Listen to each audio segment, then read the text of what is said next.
Chapter 13 Delhi सल्तनत का ये थर्ड पार्ट है। इससे पहले हमने फर्स्ट पार्ट और सेकंड पार्ट इसका कर लिया है। सभी पार्ट आपको वीडियो की डिस्क्रिप्शन में और प्लेलिस्ट में मिल जाएंगे, तो आप एक बार वीडियो की डिस्क्रिप्शन और प्लेलिस्ट को जरूर चेक कर लेना। वीडियो आपने कंप्लीट देखना है और कमेंट करके बताना है आपको वीडियो कैसा लगा। तो थर्ड पार्ट हम यहाँ से शुरू कर रहे हैं तुगलक डायनेस्टी से। तुगलक डायनेस्टी ने 1320 से लेकर 1412 तक राज किया था। इससे पहले हमने फर्स्ट पार्ट और सेकंड पार्ट में स्लेव डायनेस्टी और खिलजीज के बारे में पढ़ा था। अब हम तुगलक डायनेस्टी के बारे में पढ़ेंगे। गयासुद्दीन तुगलक 1320 से लेके 25 तक उसने 5 साल तक राज किया था। आप पढ़ते हैं इसके बारे में। The Tughlaq dynasty was founded by Ghiyasuddin Tughlaq. जो तुगलक डायनेस्टी किसने फाउंडेड बाय गयासुद्दीन तुगलक, शुरुआत इसने किसने की थी इसकी? गयासुद्दीन तुगलक ने की थी। He rose from an ordinary position to high position of governor of the frontier province.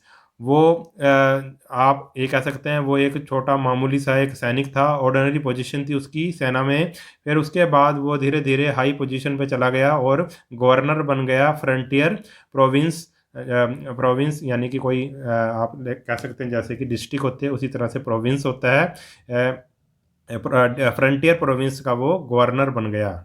He was a great warrior and able administrator. वो बहुत ही अच्छा एक योद्धा और बहुत ही अच्छा राज्य चलाने वाला था। He consolidated the scatter sultanate and restored peace and order as the whole country was in the grip of unrest and lawlessness. अब ही कंसोलिडेट स्कैटरिंग, उसने जो सल्तनत थी जो उसको क्या किया भाई, एक तरह से जो बिखरी हुई सल्तनत थी उसको दोबारा से इकट्ठा किया और उसने अपने राज्य में शांति और कानून व्यवस्था लागू की। और उस टाइम उसके देश में यानी कि सल्तनत में, जो सल्तनत के अंडर जो आता था उसके उसमें क्या थी, अशांति थी और कोई भी कानून नहीं था। मगर उसने जब वो राजा बना तो उसने सल्तनत को इकट्ठा किया और अपने देश में शांति और कानून व्यवस्था लेकर आया। He was a kind ruler. वो एक दयालु शासक था, राजा था। He to improve the condition of the peasants he even withdrew some of the taxes imposed on them. और उसने जो किसानों की, पेजेंट्स मैंने किसानों की जो कंडीशन इम्प्रूव करने के लिए उसने उनके ऊपर से, किसानों के ऊपर से कुछ टैक्स भी हटा लिए। He died in an accident when A pandal setup for his welcome. और वो क्या भाई, वो एक एक्सीडेंट में मारा गया था जब उसके ऊपर जब उसकी स्वागत के लिए एक पंडाल बनाया गया था और उसके मतलब पंडाल उसके सिर पे गिर गया था, उसके ऊपर गिर गया था, उसमें दब के वो मर गया। फेल ऑन हिम, उनकी पंडाल उसके ऊपर गिर गया था और वो मर गया था। It is said that it was the result of conspiracy hatched by his son Juna Khan for early occupation of the throne. मगर ये कहा जाता है कि भाई ये एक्सीडेंट नहीं था, ये एक मतलब चाल थी, षड्यंत्र था। किसका? उसके जो उसके लड़के ने उसके खिलाफ षड्यंत्र किया था, उसके बेटे ने। उसका नाम था जूना खान और वो क्या करना चाहता था भाई, जल्दी ही राजा बनना चाहता था। समय से पहले ही मतलब राजा बनने के लिए उसने क्या किया, अपने पिता की हत्या कर दी षड्यंत्र रचकर, ये कहा जाता है। अब आया भाई मोहम्मद तुगलक। यही जूना खान कौन था? मोहम्मद तुगलक था। After the death of his father Juna Khan took the name of Mohammad bin Tughlaq and became the sultan in 1325। अपने पिता की डेथ के बाद जो जूना खान, उसने अपने आप को मोहम्मद बिन तुगलक का नाम दिया और सुल्तान बन गया 1325 में। He was a learn person. वो एक अच्छा मतलब अच्छे दिमाग वाला व्यक्ति था। He opposed of the interference of the ulemas in the matters of the state. और उसने जो भी उलेमाज, जो भी धार्मिक गुरु थे मुस्लिम्स के, उन्होंने उसने अपोज किया उनका। अपोज यानी कि उसने उनका विरोध किया कि भाई जो भी राज्य के जो भी काम काज हैं उनमें वो दखल नहीं देंगे उलेमाज। He took many step to consolidate the सल्तनत। उसने सल्तनत को कंसोलिडेट करने के लिए, मजबूत बनाने के लिए कई स्टेप्स लिए। He transferred his capital from Delhi to Devagiri to avoid the fury of attack of Mongols and to exercise better control on Deccan. Deccan पर कंट्रोल करने के लिए, यानी कि दक्षिण साउथ इंडिया पे कंट्रोल रखने के लिए उसने, उसके दिमाग में ये आइडिया आया, उसने अपनी राजधानी जो कैपिटल थी जो दिल्ली, दिल्ली से वो देवगिरी ले गया, ताकि वो एक तो मंगोल्स जो अटैक करते थे नॉर्थ इंडिया पे उससे बच जाए, और दूसरा क्या भाई, वो डेक्कन पे सही तरह से कंट्रोल कर ले। इसलिए उसने दिल्ली से वो राजधानी अपनी देवगिरी ले गया। But in the absence of transport facility he caused many hardship. मगर उस समय ट्रांसपोर्ट की फैसिलिटी इतनी अच्छी नहीं थी, इसलिए उसको बड़ी मुसीबतों का सामना करना पड़ा अपनी राजधानी एक जगह से दूसरी जगह पर ले जाने के लिए। Many people died on the way to Devagiri which was 950 kilometre away. और कई जो लोग थे वो रास्ते में ही मर गए जब वो देवगिरी जा रहे थे, क्योंकि जो देवगिरी थी वो कितने किलोमीटर थी, 950 किलोमीटर अवे थी दिल्ली से। On the other hand His absence from the north encouraged frequent attack from Mongol. अब क्या हुआ भाई, जब वो साउथ की तरफ चला गया देवगिरी में, तो क्या हुआ भाई, नॉर्थ इंडिया में जब उन्होंने मंगोल्स के अटैक्स बढ़ने लगे, मंगोल अटैक करते थे इंडिया पे, नॉर्थ इंडिया पे, उनके अटैक बढ़ने लगे। After 5 years he order a retreat which caused even greater hardship to the people.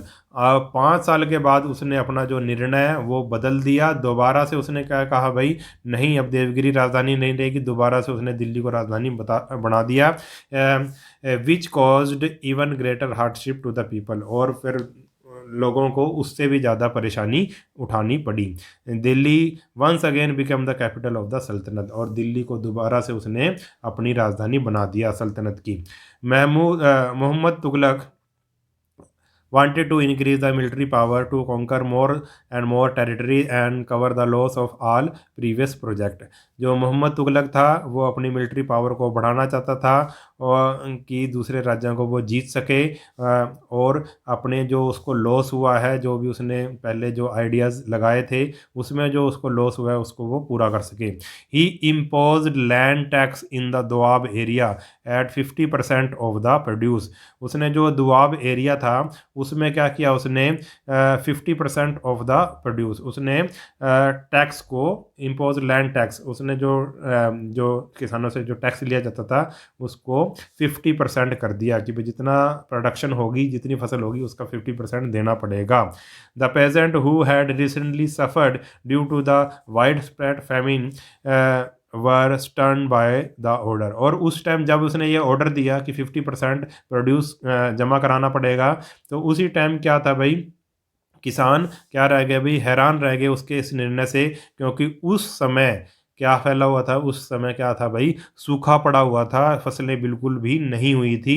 उल्टा किसानों को उसने कह दिया कि भाई आपको 50% देना पड़ेगा। Many farmer gave up cultivation and there land ले बैरन। कई लोगों ने उस समय अपनी जो खेती बाड़ी छोड़ दी, और क्या हुआ भाई, जो लैंड थी वो बंजर रह गई, ज़मीन बंजर उन्होंने छोड़ दी। This project also ended in an utter failure. और ये जो उसका आइडिया था, ये जो उसका प्रोजेक्ट था, ये भी फेल हो गया। पहला कौन सा फेल हुआ था, उसने दिल्ली से लेकर देवगिरी में ले गया था अपनी राजधानी, वो बात उसकी फेल हो गई। और जब उसने किसानों पर टैक्स लगाया दोआब एरिया में, उस टाइम सूखा पड़ गया, वो भी उसकी जो सेकंड प्रोजेक्ट था वो भी फेल हो गया। When Mohammad Tughlaq realised his mistake he not only withdrew his order but also extended help to the farmer to resume cultivation। जब मोहम्मद तुगलक को अपनी गलती का एहसास हुआ कि उसने तो गलत टैक्स लगा दिया किसानों के ऊपर, तो उसने जो अपना ऑर्डर था वो वापस ले लिया, और उसने किसानों की मदद की कि वो दोबारा से खेती बाड़ी कर सकें। The failure of his project emptied his treasury. जो उसके जो प्रोजेक्ट थे, जो उसके जो आइडियाज़ लगाता था, वो उसका फेल होने के कारण उसका जो खजाना है वो खाली होने लगा। He then thought of issuing token currency of copper instead of silver coin. तब उसने क्या किया भाई, कि भाई जो पहले उस टाइम करेंसी थी भाई, चांदी के सिक्के चलते थे, तो उसने क्या किया भाई, उसकी बजाय क्या भाई, कॉपर के सिक्के, तांबे के सिक्के चलाने का उसने निर्णय लिया। But due to increase circulation of counterfeit coin, he had to withdraw his order and asked the people to exchange their coin with silver coin. मगर जब उसने कॉपर के कहा तो सिक्के चलाने के लिए कहा तो क्या हुआ भाई, घरों घरों में लोग कॉपर के सिक्के बनाने लगे, तांबा तो सबके पास होता था। इसके कारण क्या हुआ भाई, नकली सिक्के चल गए बाजार में, क्या है भाई नकली सिक्के आ गए बहुत सारे, तो इसके कारण भी उसको लॉस हुआ। और फिर उसने कहा कि भाई जिसके पास भी मतलब ये जो अपनी जो करेंसी है वो चेंज कर दे, सिल्वर जो तांबे के सिक्के वो जमा करा दे और सिल्वर के सिक्के वो ले ले। इसके कारण भी बहुत उसको ज़्यादा लॉस हुआ। This caused heavy loss to the royal treasury. इसके कारण भी राज जो खजाना था उसको बहुत क्या घाटा उठाना पड़ा। Mohammad Tughlaq was a mixture of opposite. जो मोहम्मद तुगलक था वो मिक्सचर ऑफ अपोजिट था, यानी कि उसमें दोनों चीज़ें थी, मतलब वो बुद्धिमान भी था और मूर्ख भी था, इस तरह की पर्सनैलिटी था वो। ही was a great scholar but lacked common sense. वो बहुत ही मतलब पढ़ा लिखा व्यक्ति था, विद्वान था, मगर उसमें कॉमन सेंस की कमी थी। उसने जितने भी प्रोजेक्ट किए, जितने भी आइडियाज़ लगाए, उसके सभी फेल हो गए। He was harsh as well as liberal. वो कठोर भी था और दयालु भी था। During his last days he had to face many rebellions in different part of his sultanate. और जब वो उसके सल्तनत के जब उसके कुछ ही वर्ष रह गए थे, यानी कि अपने लास्ट डेज में, उसको कई तरह के विद्रोहों का सामना करना पड़ा। अब उसके बाद मोहम्मद बिन तुगलक के बाद फिरोज तुगलक सल्तनत का सुल्तान बना। 1351 से लेके 1388 तक उसने राज किया। Mohammad Tughlaq had no son. Mohammad bin Tughlaq था जो, उसका कोई भी लड़का नहीं था। His cousin Firoz Tughlaq was made the sultan after his death. उसके बाद जो उसका जो लड़का था उसको दिल्ली का सुल्तान बनाया गया। आफ्टर जो उसका कज़न था, सॉरी, जो उसका कज़न था उसको दिल्ली का सुल्तान बनाया गया। After becoming the sultan he adopted the policy of appeasing the nobles, ulemas and orthodox Muslim to strengthen his position. जब वो सुल्तान बना तो उसकी सोच थोड़ी अलग थी। उसने क्या किया भाई, उसने नोबल्स को, जो अमीर लोग थे, जो जिनके पास जागीरें वगैरह थी या जिनका ज़्यादा प्रभाव था, उनको खुश करना शुरू कर दिया। उलेमाज को खुश करना चाहता था वो।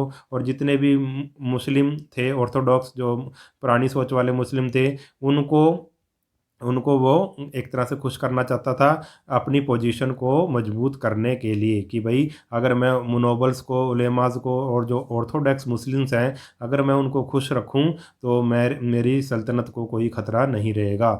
For this he impose jizya on Hindus and granted land as well as high civil and military official position to the ulemas. अब क्या भाई, ही इम्पोज जजिया, उसने क्या किया भाई, हिंदुओं पे जजिया टैक्स लगा दिया।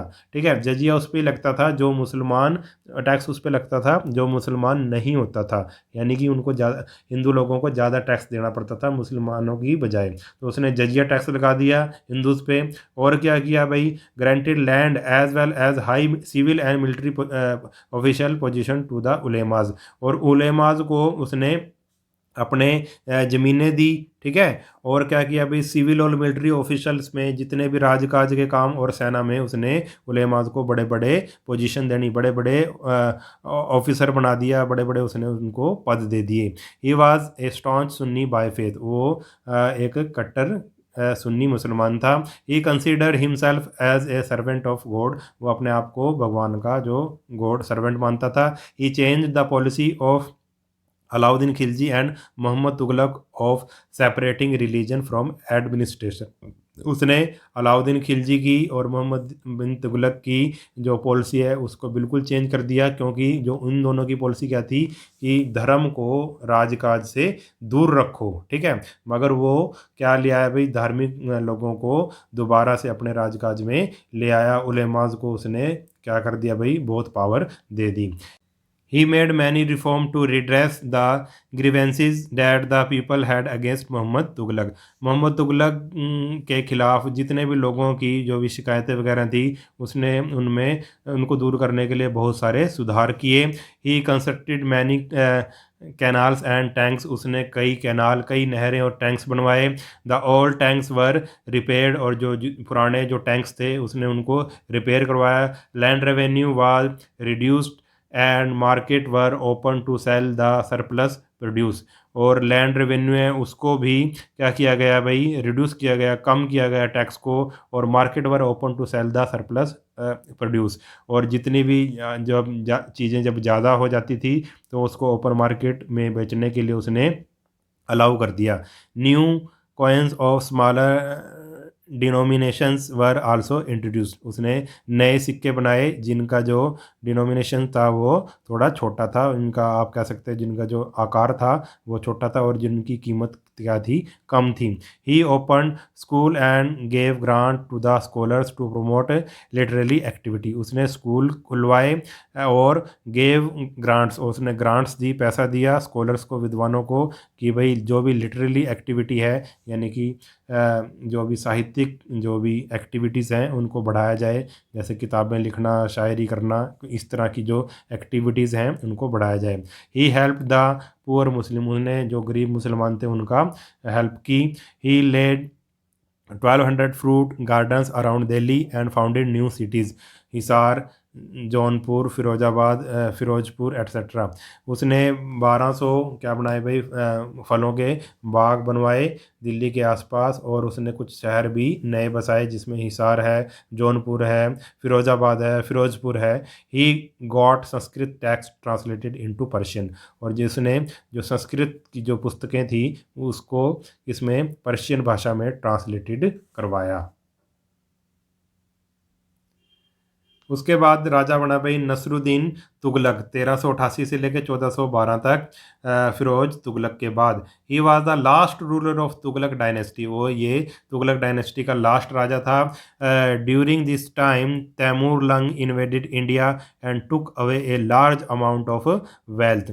और उसके इसी के समय में, नसरुद्दीन तुगलक के समय में, तैमूर लंग आया था। तैमूर लंग ने इंडिया पर आक्रमण किया था। ये बाहर से आया था, इंडिया के बाहर से, जिसको आप समरकंद कहते हैं, ठीक है, जिसको अब Timur Lang invaded India and took away a large amount of wealth. उसने इंडिया पर तैमूर लंग ने इंडिया पर आक्रमण किया और बहुत ही बड़ी मात्रा में वो वहाँ से सोना चांदी ले गया, धन ले गया। He he also took with many Indian artisans and for decorating his capital at Samarkand. और वो समरकंद से आया था, उसकी कैपिटल समरकंद थी। वो इंडिया से बहुत ही मतलब जो जो अच्छे कलाकार थे उनको भी ले गया अपनी राजधानी समरकंद को सजारने संवारने के लिए। द सल्तनत lasted only up to 1412 C after Timur's invasions till Nasruddin died.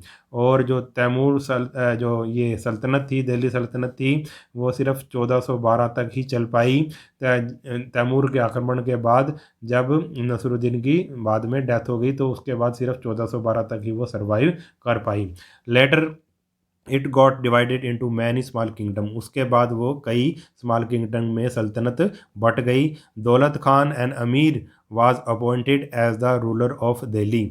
दौलत खान एक अमीर था, उसको जो दिल्ली का सुल्तान बनाया गया, उसको अपॉइंट किया गया कि अब तू दिल्ली का राजा बन जा। अब डू यू नो में क्या है, in 1414 CE, Sayyid Khizra Khan attacked Delhi and defeated Daulat Khan and founded the Sayyid dynasty। अब क्या हुआ भाई, इसके जब ये दौलत खान को बनाया गया तो 1414 में सैयद खिजरा था, उसने दिल्ली पे अटैक किया और दौलत खान को हरा दिया और सैयद डायनेस्टी की शुरुआत की। 4 rulers of this dynasty ruled up to 1451 when Bahlol Lodhi attacked. अब इसके 4 रूलर हुए हैं सैयद डायनेस्टी में जिन्होंने 1451 तक राज किया। उसके बाद ये बहलोल लोधी ने उन पर अटैक कर दिया और ये सैयद डायनेस्टी भी ख़त्म होगी। उसके बाद बहलोल लोधी यानी कि लोधी डायनेस्टी की शुरुआत हुई।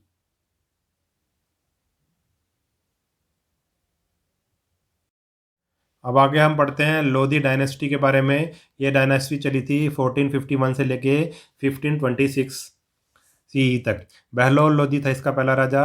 1451 से 1489 तक इसने राज किया। He was a able ruler and a competent general. वो एक अच्छा राजा था और एक अच्छा मतलब सेनापति भी था। ही did not rule like a sultan but a feudal lord.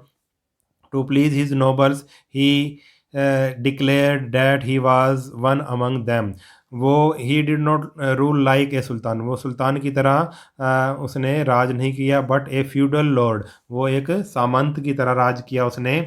और टू प्लीज हिज नोबल्स, और अपने जो नोबल्स थे, जो अमीर लोग थे, जो सामंत थे उसके, उसने उनको खुश करने के लिए ही declare that he was one among them, और उसने कहा कि भाई जैसे आप लोग हो वैसे ही मैं हूँ। ठीक है, जो भी उसके क्या कहते हैं भाई नोबल्स थे, यानी कि जो सामंत थे, जो उसको टैक्स वगैरह इकट्ठा करके देते थे, जो पावरफुल जो उसके दरबार में लोग थे, उसने कहा कि मैं भी आपकी तरह ही हूँ। He never sat on the throne, वो कभी भी राजगद्दी पर नहीं बैठा। He suppressed the revolt in Doab, annexed Jaunpur and a number of other state, उसने जो दोआब में, दोआब का जो क्षेत्र है उसमें जो विरोध हो रहा था, विद्रोह हो रहा था, उसको दबाया। अनेक्स्ड जौनपुर, जौनपुर को, और दूसरी जो दूसरी स्टेट्स थी उसको अपने राज्य में मिला लिया। He was a religious person, वो एक धार्मिक आदमी था। His his rule extended from Punjab to some part of Bihar, उसका जो राज था वो पंजाब से लेकर बिहार के कुछ पार्ट्स तक फैला हुआ था। उसके बाद बना भाई राजा सिकंदर लोधी। सिकंदर लोधी 1489 से 1517 तक उसने राज किया। Sikandar Lodhi succeeded his father in 1489। Bahlol Lodhi के बाद सिकंदर लोधी वह 1489 में राजा बना। He was generous toward the Muslim and उलेमाज, और वो मतलब मुस्लिम और उलेमाज के प्रति उसके मन में क्या था, वह उदार था। He help the poor Muslim and gave money to the poor widows for the marriage of their daughters. ही है, उसने जो गरीब मुस्लिम थे उनकी मदद की, और उसने पैसा दिया, जो मतलब विधवा स्त्रियां थी उनको पैसा दिया अपनी बेटियों की शादियां करने के लिए। Sikandar Lodhi religious policy toward the Hindus was very harsh and intolerant, जो सिकंदर लोधी था उसकी जो धार्मिक जो पॉलिसी थी हिंदुओं के खिलाफ वो बहुत ही कड़ी और असहनीय थी, यानी कि उसने हिंदुओं के साथ अच्छा व्यवहार नहीं किया। He destroyed temples and constructed mosque in their place, उसने जो हिंदुओं के जो मंदिर थे उनको तोड़ दिया और उसकी जगह पर क्या भाई मस्जिदें बनवा दी। ही री impose jizya on the Hindus, और उसने हिंदुओं पर जजिया टैक्स दोबारा से लगा दिया।